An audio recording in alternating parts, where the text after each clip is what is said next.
So guys, for the first step, once you're on the ChatGPT website, where it says chatgpt.com, you're going to click on this right next to it.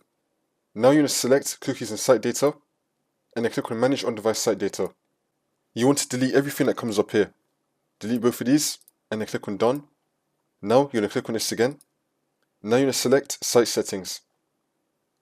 Select delete data, and then click on delete, and then click on reset permissions, and then click on reset again. And now for the second step, once you're on your web browser, you're going to click on the three dots on the top right, and then click on history, and then click on history again. Now once you're on this, you're going to select delete browsing data. Now you're going to set the time range to all time, and then select cookies and other site data, and cache images and files. Select both of these, and then click on delete data. And now for the next step, you're going to head over to search, and type in CMD, then you're going to run it as administrator. And then click on yes. And then once you're on this, you're going to type in ipconfig space / flush DNS. Click on enter.